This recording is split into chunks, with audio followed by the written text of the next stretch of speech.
Hello guys, welcome back to my channel. അപ്പം നമ്മൾ കഴിഞ്ഞ വീഡിയോസിലെ module 2 module 1 of strategic management discuss ചെയ്തു. ഇന്ന് നമ്മൾ ഡിസ്കസ് ചെയ്യാൻ പോകുന്നത് മൊഡ്യൂൾ 3 ഓഫ് സ്ട്രാറ്റജിക് മാനേജ്മെൻ്റ് ആയ സ്ട്രാറ്റജി ഫോർമുലേഷനാണ്. ഓക്കെ, ഇതൊരു 4 ഫേസായിട്ടാണ് ഈ മൊഡ്യൂൾ വരിക. സ്ട്രാറ്റജി ഫോർമുലേറ്റ് ചെയ്യുന്നത്, internal analysis, external analysis, corporate level strategy and business level strategy. അങ്ങനെ 4 രീതിയിലാണ് നമ്മുടെ ഈ സ്ട്രാറ്റജി ഫോർമുലേഷൻ വരിക, ഈ 4 ഇതിലോട്ട് വേണ്ടിയിട്ട്. അതിൽ ഫസ്റ്റ് വൺ ആണ് ഏത്? Internal analysis. ഇൻറ്റേർണൽ അനാലിസിസ് വരുന്ന കീ കോൺസെപ്റ്റ്സ് ഏതൊക്കെയാണ്? First one, competitive advantage. എന്താണ് competitive advantage? A company's ability to outperform its competitors by having something unique. അതായത് മറ്റ് കോമ്പറ്റീറ്റേഴ്സിൽ നിന്ന് ഇവരെ വ്യത്യസ്തമാക്കുന്ന എന്തെങ്കിലും യുണീക്കായിട്ടുള്ള ഒരു എബിലിറ്റി കമ്പനിക്ക് ഉണ്ടെങ്കിൽ അതിനെയാണ് നമ്മൾ കോമ്പറ്റേറ്റീവ് അഡ്വാൻറ്റേജ് എന്ന് പറയുന്നത്. എക്സാമ്പിൾ എന്താണ്? Lower cost. ഇപ്പം മറ്റേ കമ്പനിക്കൊക്കെ കോസ്റ്റ് കൂടുതലാണ് എങ്കിൽ നമ്മുടെ കമ്പനിക്ക് കോസ്റ്റ് കുറവാണെങ്കിൽ അതൊരു യുണീക്നെസ് ആണ് അല്ലേ? ബെറ്റർ ക്വാളിറ്റി, നമ്മുടെ മറ്റവരെക്കാളും ക്വാളിറ്റി കൂടുതലുണ്ട്, ഫസ്റ്റ് ഡെലിവറി നമ്മൾ ചെയ്യുന്നുണ്ട്, ഇതൊക്കെ നമ്മുടെ കോമ്പറ്റേറ്റീവ് അഡ്വാൻറ്റേജ് ആണ്. ഇത് ഇൻറ്റേർണൽ അനാലിസിസിൽ വരുന്ന ഫസ്റ്റ് പോയിൻ്റ് ആണ് competitive advantage. It helps the company attract more customers and maintain a stronger position in the market. നമ്മുടെ മാർക്കറ്റിൽ ഒരു സ്ട്രോങ്ങർ പൊസിഷൻ മെയിൻറ്റെയിൻ ചെയ്യാനും കസ്റ്റമേഴ്സിനെ അട്രാക്റ്റ് ചെയ്യാനും ഇത് ഹെൽപ്പ് ചെയ്യുന്നുണ്ട്. ഓക്കെ, ദെൻ എക്സാമ്പിൾ കൊടുത്തിട്ടുണ്ട്. Apple has A competitive advantage with its unique design and strong brand loyalty. അതെ, ആപ്പിൾ എന്ന് കേൾക്കുമ്പോൾ തന്നെ അതിനൊരു യുണീക്നെസ് ഉണ്ട് അല്ലേ? അതിൻ്റെ ഡിസൈൻ മറ്റ് ഫോണുകളെ അപേക്ഷിച്ച് ഡിഫറെൻ്റ് ആണ്, അതിനൊരു ബ്രാൻഡ് ലോയൽറ്റി ഓൾറെഡി ഉണ്ട്. അത് അവരുടെ ഒരു കോമ്പറ്റേറ്റീവ് അഡ്വാൻറ്റേജ് ആണ്. അതാണ് ആപ്പിൾ അതിൻ്റെ ഒരു എക്സാമ്പിളാണ്. നെക്സ്റ്റ് വന്നിട്ട് പറയുന്നത് എന്താണ്? Core competence. എന്താണ് core competence? The special skills or resources that give the company an edge in the market. നമ്മുടെ മാർക്കറ്റിൽ ഒരു എഡ്ജ് ക്രിയേറ്റ് ചെയ്യാണ് കമ്പനിക്ക്. നമ്മൾ പറഞ്ഞ എന്താണ്? മാർക്കറ്റിൽ കമ്പനിക്ക് ഒരു എഡ്ജ് കൊടുക്കുന്ന ആ സ്കിൽസ്, ആ റിസോഴ്സസ്, ആ സ്പെഷ്യൽ സ്കിൽസ് ഓർ റിസോഴ്സിനാണ് നമ്മൾ കോർ കോമ്പിറ്റൻസ് എന്ന് പറയുക. This include things like unique technology, skilled workforce or efficient process. Efficient ആയിട്ടുള്ള പ്രോസസ്സ്, സ്കിൽഡ് ആയിട്ടുള്ള വർക്ക് ഫോഴ്സ്, യുണീക്ക് ടെക്നോളജി, ഇതെല്ലാം ഇതിൽ ഉൾപ്പെടുന്നതാണ്. അതിൻ്റെ എക്സാമ്പിൾ പറഞ്ഞിട്ടുണ്ട്. Amazon's core competence is its efficient logistics and supply chain network. ആമസോണിൻ്റെ core competence എന്താണ്? അതിൻ്റെ എഫിഷ്യൻ്റ് ആയിട്ടുള്ള ലോജിസ്റ്റിക്കും സപ്ലൈ ചെയിൻ നെറ്റ്വർക്കുമാണ് അതിൻ്റെ കോർ കോമ്പിറ്റൻസ്. ആ യൂണീക്ക് ആയിട്ടുള്ള അതിൻ്റെ ആ ഇത് കാണിക്കുന്നത്. ഓക്കെ, ദെൻ വന്നിട്ട് മൂന്നാമത്തതാണ് നമ്മൾ ഡിസ്കസ് ചെയ്യാൻ പോകുന്നത്, resource based view or RBV. A theory that suggests that a company's resources are the main sources of its competitive advantage. എന്താണ് ഈ തിയറി കൊണ്ട് ഉദ്ദേശിക്കുന്നത്, അല്ലെങ്കിൽ ഈ വ്യൂ കൊണ്ട് എന്താണ് ഉദ്ദേശിക്കുന്നത്? ഒരു കമ്പനിയുടെ റിസോഴ്സസ് ആണ് അതിൻ്റെ main source of competitive advantage എന്നാണിത് ഈ തിയറി പറയുന്നത്.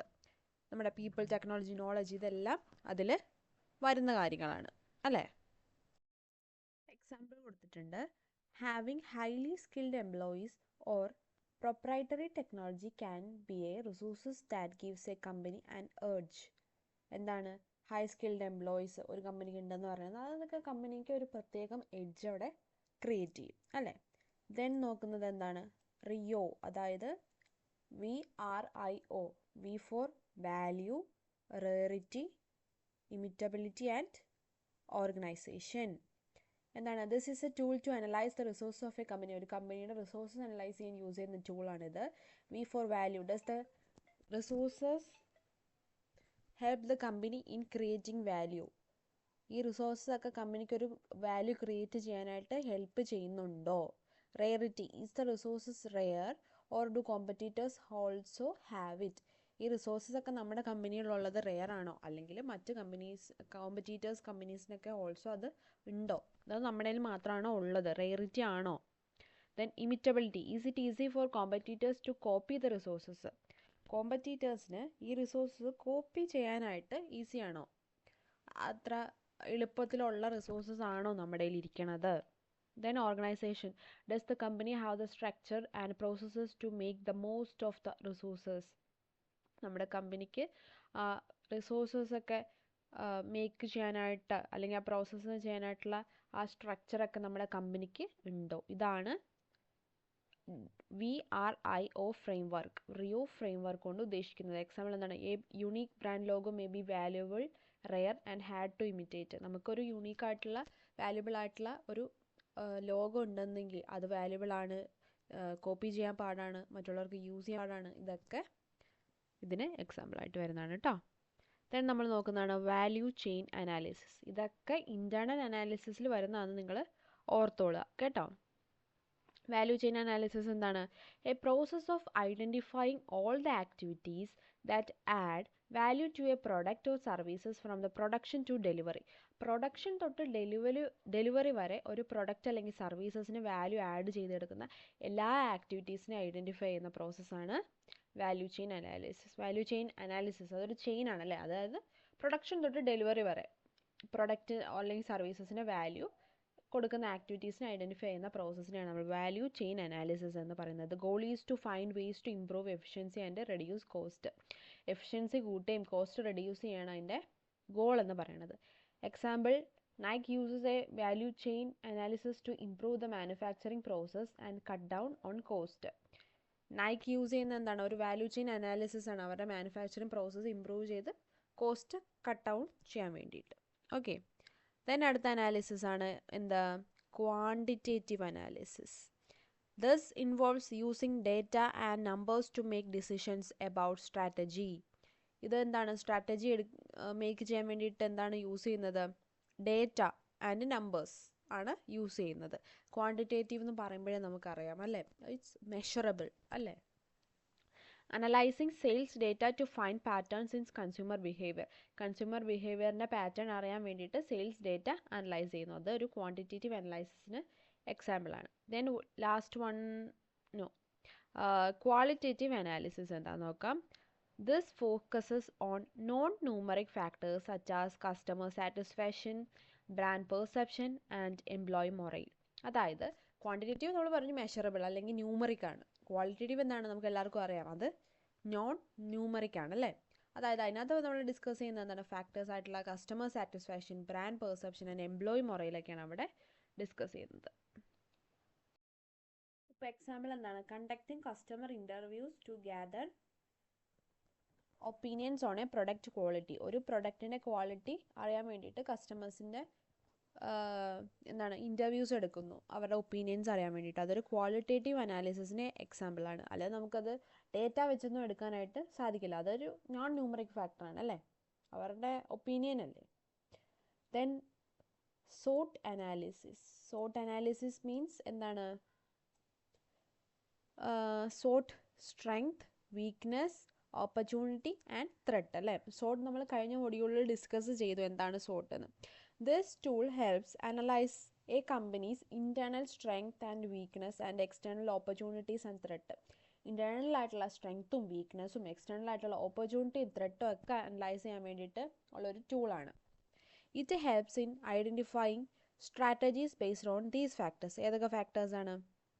ഈ strength, weakness, opportunities and threats, ഈ ഫാക്ടേഴ്സ് വെച്ചിട്ട് നമ്മുടെ സ്ട്രാറ്റജീസ് ഐഡൻറ്റിഫൈ ചെയ്യാൻ വേണ്ടിയിട്ട് ഹെൽപ്പ് ചെയ്യുന്ന അനാലിസിസ് ആണിത്.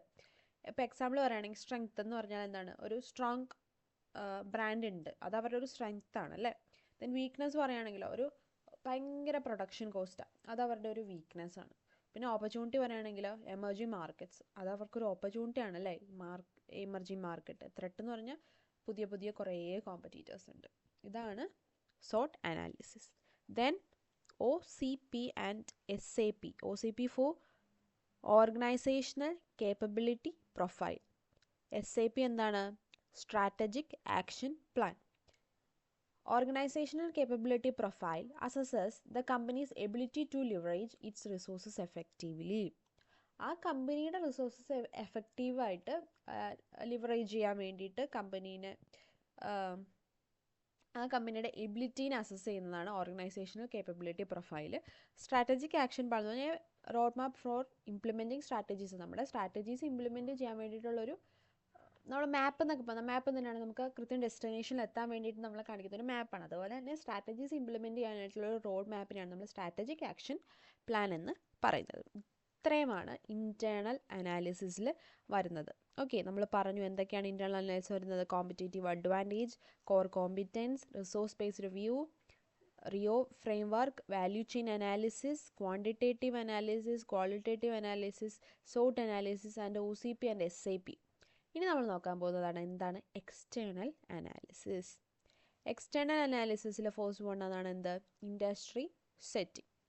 The market in which the company operates. എന്താണ് ഇൻഡസ്ട്രി? നമ്മുടെ കമ്പനി എവിടെയാണ് ഓപ്പറേറ്റ് ചെയ്യുന്നത്, ആ മാർക്കറ്റ്, അതിനെയാണ് നമ്മൾ ഇൻഡസ്ട്രി എന്ന് പറയുന്നത്. ടെക് ഇൻഡസ്ട്രി, ഹെൽത്ത് കെയർ, എവിടെയാണ് നമ്മുടെ കമ്പനിയുടെ നേച്ചർ അനുസരിച്ചായിരിക്കും നമ്മുടെ മാർക്കറ്റ് വരിക. It helps determine the overall opportunities and challenges the company may face. നമ്മുടെ കമ്പനി ഫേസ് ചെയ്യാൻ പോകുന്ന എല്ലാ ഓപ്പർച്യൂണിറ്റീസും ചലഞ്ചസും ഒക്കെ അവിടെ നമുക്ക് ഡിറ്റർമൈൻ ചെയ്യാനായിട്ട് പറ്റും. അതാണ് industry setting. Then industry structure. This refers to the dynamics of the industry, such as how many competitors there are in the market, size, and how easy it is for new players to enter the industry. Industry സെക്ടറിൽ എന്താണ് പറയുന്നത്, നമ്മുടെ ഇൻഡസ്ട്രിയുടെ dynamics ആണ് അവിടെ പറയുന്നത്. അതായത് എത്ര competitors അവിടെ ഉണ്ട്, ഈ മാർക്കറ്റിൻ്റെ സൈസ് എത്രയാണ്, എത്ര ഈസിയാണ് പുതിയ പുതിയ ആൾക്കാർക്ക് അല്ലെങ്കിൽ പുതിയ പുതിയ പ്ലെയേഴ്സിന് നമ്മുടെ ഇൻഡസ്ട്രിയിലോട്ട് എത്താൻ വേണ്ടിയിട്ട് എത്ര ഈസിനെസ് അവിടെ ഉണ്ട് എന്നൊക്കെ കാണിക്കുന്നതാണ് industry structure. Example, the automobile industry has high barriers to entry due to huge capital investment needed. ഈ ഓട്ടോമൊബൈൽ ഇൻഡസ്ട്രിക്ക് അവിടെ ഹ്യൂജ് ക്യാപിറ്റൽ ആവശ്യമാണ്. അതുകൊണ്ട് തന്നെ എന്താണ് അവിടെ എൻട്രിക്ക് കുറച്ച് ചലഞ്ചസ് അല്ലെങ്കിൽ ബാരിയേഴ്സ് ഉണ്ട്. ഓക്കെ, ദെൻ നമ്മൾ നോക്കുന്നതാണ് Porter's 5 force model. It's very important guys. Okay, first one, ആ 5 പോയിന്റ് നിങ്ങൾ നോക്കുക. അത് 5 പോയിന്റും ഇമ്പോർട്ടൻ്റ് ആണ്. അതുകൊണ്ടാണ് ഞാൻ അത് മാത്രം ഹൈലൈറ്റ് ചെയ്ത് കാണിക്കുന്നത്. നിങ്ങളത് എന്തായാലും പഠിച്ചിരിക്കണം. കാരണം ഇത് മാത്രമായി 2 വെയ്റ്റിനോ 1 വെയ്റ്റിനോ ഒക്കെ ചോദിക്കാൻ വേണ്ടി സാധ്യതയുള്ള ഒരു പോർഷനാണ് Porter's 5 force model. Okay, first one, industry rivalry. How much competition exist in the market. നമ്മുടെ മാർക്കറ്റിൽ എന്തോരം കോമ്പറ്റീഷൻ എക്സിസ്റ്റ് ഉണ്ടെന്ന് നോക്കുന്നതാണ് industry rivalry. Then threat of new entrants. How easy it is for new companies to enter the market. നമ്മുടെ മാർക്കറ്റിൽ enter ചെയ്യാൻ വേണ്ടിയിട്ട് എത്ര എളുപ്പമാണ്. Bargaining power of buyers. The power customers have to affect prices and quality. നമ്മുടെ ബയേഴ്സിൻ്റെ customers ഒരു സാധനം വാങ്ങുമ്പോൾ എത്ര നെഗോഷ്യബിൾ ആണ് അതിൻ്റെ പ്രൈസ്, അതിൻ്റെ ക്വാളിറ്റീനൊക്കെ വെച്ച് അതിനെ അഫക്റ്റ് ചെയ്യുന്നത്. Okay, bargaining power of suppliers. The power suppliers has to control prices or the availability of resources. അത് പറയുന്നത് എന്താണ്, സപ്ലയേഴ്സിൻ്റെ പവറാണ് അല്ലേ. അവരുടെ പ്രൈസ് കൺട്രോൾ ചെയ്യാൻ വേണ്ടിയിട്ടൊക്കെയുള്ള അവരുടെ പവറിനെയാണ് ബാർഗൈനിങ് പവർ ഓഫ് സപ്ലയേഴ്സ് പറയുക.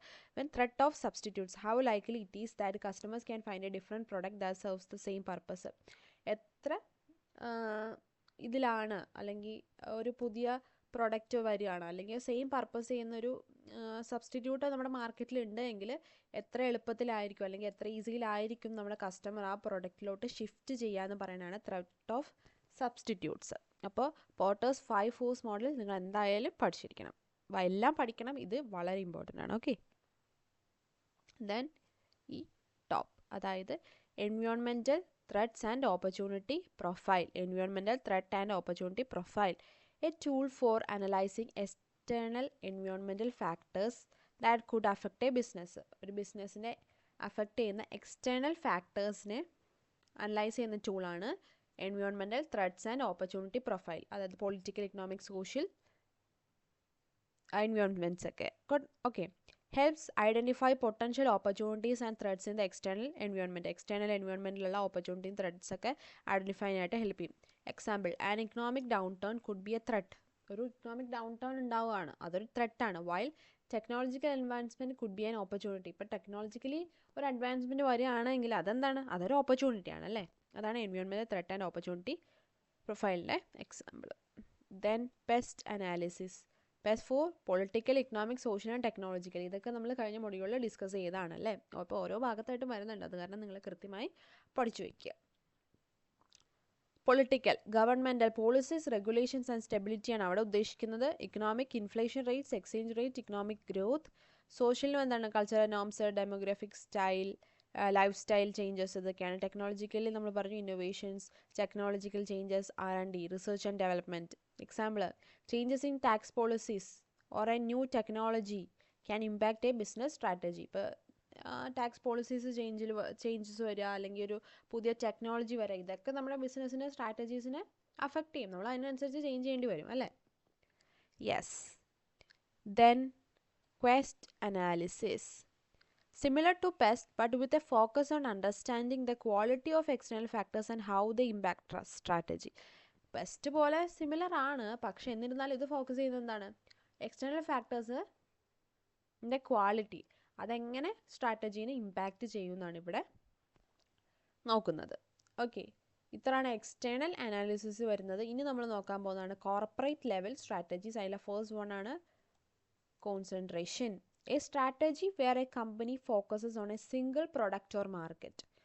ഒരു കമ്പനി ഫോക്കസ് ചെയ്യുന്നത് ഒരു സിംഗിൾ പ്രൊഡക്റ്റ് അല്ലെങ്കിൽ ഒരു സിംഗിൾ മാർക്കറ്റിനെ മാത്രമാണ്. ആ തരത്തിലുള്ള സ്ട്രാറ്റജിയാണ് കോൺസെൻട്രേഷൻ. കോൺസെൻട്രേഷൻ എന്ന് പറഞ്ഞാൽ നമ്മളൊരു പർട്ടിക്കുലർ ഐറ്റത്തിൽ അവിടെ കോൺസെൻട്രേറ്റ് ചെയ്യാണ്. Coca Cola focuses mainly on beverages. Coca Cola mainly ബിവറേജസിലാണ് ഫോക്കസ് ചെയ്യുന്നത്. അവരൊരു പർട്ടിക്കുലർ ഐറ്റം അല്ലെങ്കിൽ ഒരു സിംഗിൾ പ്രൊഡക്റ്റിലാണ് അവർ ഫോക്കസ് ചെയ്യുന്നത്. അതാണ് കോൺസെൻട്രേഷൻ. Then integration. ഇൻ്റഗ്രേഷൻ എന്താണ്? A strategy where a company expands its control over its supply chain. Backward integration, forward integration ഉണ്ട്. When a company takes over its suppliers, when a company takes over its distributors or retailers. ഒരു company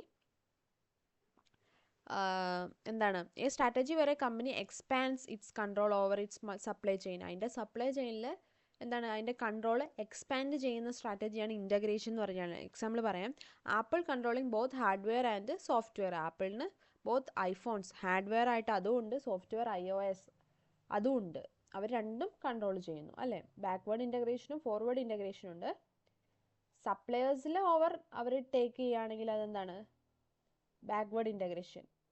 forward integration എന്ന് പറഞ്ഞാൽ എന്താണ്, distributors അല്ല റീറ്റെയിലേഴ്സിനെ take over ചെയ്യുന്നതാണ് forward integration. Then മൂന്നാമത്തതാണ് diversification. When a company enters new products or market to reduce risk കുറയ്ക്കാൻ വേണ്ടിയിട്ട് ഒരു കമ്പനി ഒരു പുതിയ പ്രോഡക്റ്റ് അല്ലെങ്കിൽ മാർക്കറ്റിൽ എൻ്റർ ചെയ്യുന്നതാണ് diversification. Example, Amazon started as an online book store but has since expanded into electronics, cloud computing and more.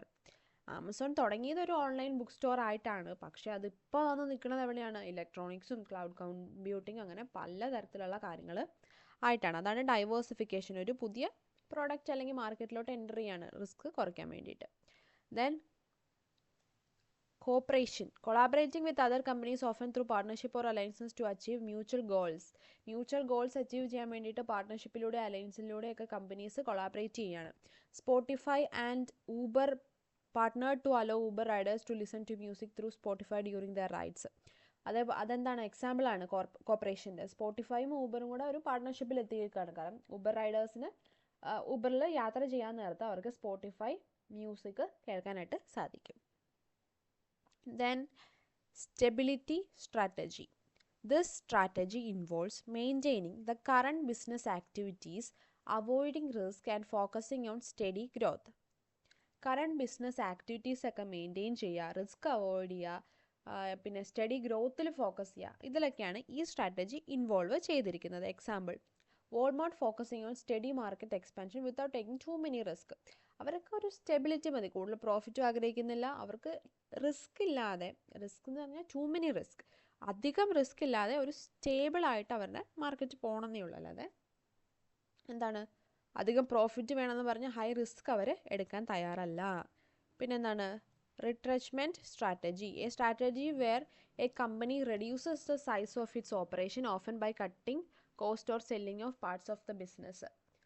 അതെന്താണ്, ബിസിനസ്സിൻ്റെ കുറച്ച് ഭാഗം അവർ വിറ്റ് അല്ലെങ്കിൽ അതിൻ്റെ കോസ്റ്റൊക്കെ കട്ട് ചെയ്ത് അവർ അവരുടെ ഓപ്പറേഷൻസ് സൈസ് റെഡ്യൂസ് ചെയ്യുന്നു. അതാണ് റിട്രച്ച്മെൻറ്റ് സ്ട്രാറ്റജി എന്ന് പറയുന്നത്. എക്സാമ്പിൾ എന്താണ്, a company might close non profitable stores to reduce expenses. Non profitable ആയിട്ടുള്ള സ്റ്റോഴ്സ് ഉണ്ട് എങ്കിൽ കമ്പനി അത് എക്സ്പെൻസസ് കുറയ്ക്കാൻ വേണ്ടിയിട്ട് അതിനെ ക്ലോസ് ചെയ്യുന്നു. ദെൻ ലാസ്റ്റ് വണ്ണാണ് ഈ കോർപ്പറേറ്റ് ലെവൽ സ്ട്രാറ്റജീസിലെ combination strategy. A mix of various strategy depending on different market condition or part of the business. ബിസിനസ്സിൻ്റെ പാർട്സ് അനുസരിച്ച് അല്ലെങ്കിൽ മാർക്കറ്റ് കണ്ടീഷൻസ് അനുസരിച്ച് സിറ്റുവേഷൻസ് അനുസരിച്ച് different strategies mix of strategies use ചെയ്യുന്നതാണ് combination strategy. പേര് കേൾക്കുമ്പോഴേ അറിയാം ഒന്നിൽ കൂടുതൽ ഉണ്ടാവും. General Electric uses both diversification and integration to remain competitive. അവർ ഡൈവേഴ്സിഫിക്കേഷനും ഇൻ്റഗ്രേഷൻ രണ്ട് സ്ട്രാറ്റജീസാണ് അവിടെ യൂസ് ചെയ്യുന്നത്. ലാസ്റ്റ് വൺ ആണ് ബിസിനസ് ലെവൽ സ്ട്രാറ്റജീസ്. അതിലെ ഫസ്റ്റ് വൺ ആണ് എന്ത്? Cost leadership. A strategy where a company aims to be the lowest cost producer in its industry which allows it to offer lower prices to customers. Cost leadership എന്താണ്? ഒരു company aim ചെയ്യുന്നത് എന്താണ്? Lowest cost producer ആവാനാണ് ഇൻഡസ്ട്രിയിൽ. അതപ്പോൾ അവർക്ക് എന്താണ്? കസ്റ്റമേഴ്സിന് ലോവർ പ്രൈസിൽ പ്രോഡക്റ്റ്സ് ഓഫർ ചെയ്യാനായിട്ട് അവർക്ക് സാധിക്കും അല്ലേ? അതിന് എക്സാമ്പിൾ എന്താണ്? Walmart uses this strategy to offer lower prices and കോമ്പറ്റീറ്റേഴ്സിനേക്കാളും കുറഞ്ഞ പ്രൈസിൽ കൊടുക്കാൻ വേണ്ടിയിട്ട് വാൾമാർട്ട് യൂസ് ചെയ്യുന്നത് സ്ട്രാറ്റജി ഈ കോസ്റ്റ് ലീഡർഷിപ്പാണ്. ദെൻ ഡിഫറൻഷിയേഷൻ, അതായത് a strategy where a company offers unique products or services that are valued by customers allowing it to charge a premium price. എന്താണ്? ഒരു കമ്പനി യൂണീക്ക് പ്രോഡക്ട്സ് അല്ലെങ്കിൽ services കസ്റ്റമേഴ്സിന് offer ചെയ്യണം. Customers അത് value ചെയ്താൽ എന്നിട്ട് അവർ എന്താണ്? ഒരു പ്രീമിയം പ്രൈസ് ചാർജ് ചെയ്യും, ഒരു യൂണീക്ക് ഫീച്ചേഴ്സ് ഒക്കെ കൊടുത്തിട്ട്. Tesla uses differentiation with its electric vehicles that offer unique features. Unique features ഒക്കെ ഓഫർ ചെയ്ത് ടെസ്ല യൂസ് ചെയ്യുന്നത് ഈ ഡിഫറൻഷിയേഷൻ സ്ട്രാറ്റജിയാണ്. Then focus strategy, a strategy where a company target a specific market segment or niche. എന്താണ്? ഒരു company target ചെയ്യുന്നത് എന്താണ്? ഒരു സ്പെസിഫിക് മാർക്കറ്റ് സെഗ്മെൻറ്റ് മാത്രമായിരിക്കും, അതായിരിക്കും അവരുടെ ഫോക്കസ്. ഈ luxury brand like Rolex focus on the high end market. അവർക്ക് ഈ സാധാരണക്കാർ അല്ലെങ്കിൽ ഈ ലോ എൻഡ് മാർക്കറ്റ് അതൊക്കെ വാങ്ങണമെന്ന് അവർ ഫോക്കസ് ചെയ്യുന്നത് എന്താണ്? ഹൈ എൻഡ് മാർക്കറ്റാണ്, ലക്ഷറീസ് ബ്രാൻഡാണ് അല്ലേ? Then hybrid strategies, A mix of cost leadership and differentiation strategy. Hybrid എന്താണ്? കോസ്റ്റ് ലീഡർഷിപ്പിൻ്റെയും ഡിഫറൻഷിയേഷൻ സ്ട്രാറ്റജീസിൻ്റെ ഒരു മിക്സ് ആണ്. എക്സാമ്പിൾ എന്തൊക്കെയാണ്? IKEA offers affordable furniture with a unique design balancing cost and differentiation.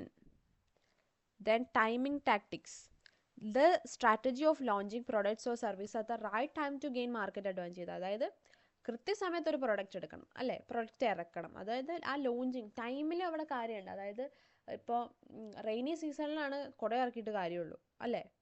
വെയിലത്തും കാര്യമുണ്ട്. ഇപ്പോൾ school തുറക്കുന്ന ടൈമിലാണ് ബാഗ് ഇറക്കിയിട്ട് കാര്യമുള്ളൂ.